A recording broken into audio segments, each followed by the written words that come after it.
Hello Reddit. I'm writing because the last few days have been some of the most taxing I've ever experienced, and I need advice. Or maybe not advice exactly. I just need help making sure I'm not losing my mind. It all started a few days ago. I won't lie, I was a bit under the influence, scrolling through some Reddit 50/50s.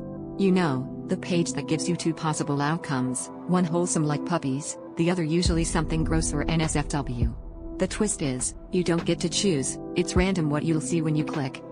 It had been a long, stressful week at work, so I planned to unwind. I was drinking, about a beer per page, so by the time I hit page 13, I was definitely feeling it. That's when I came across a strange link. Puppy Bowl Greatest Plays or the Truth Behind the Uncanny Valley. I chuckled and said, let's do it. Needless to say, it wasn't a puppy bowl. It linked to a plain web page with just a video player, no title, no description. Still in the spirit of the game, I clicked play. A cold, mechanical voice began narrating the 4-minute video. The Uncanny Valley is a theory introduced in 1970 by Masahiro Mori, a Japanese robotics expert. It describes the relationship between how human-like something appears, and how we emotionally respond to it. A graph appeared on the screen as the voice continued. The most unsettling point is at the bottom of the valley, when something looks almost human, but something is off.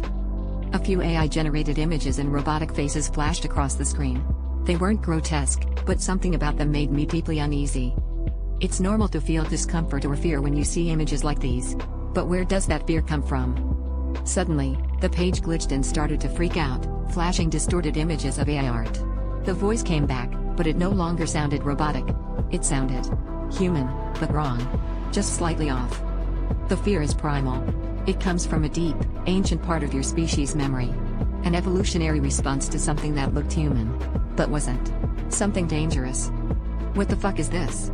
I muttered, frantically clicking the close button, but the video wouldn't stop. We've always been here, the voice said. A random face in the crowd. And you never notice. But when you do, you look away. You keep walking. Panic rising, I held down the power button on my desktop.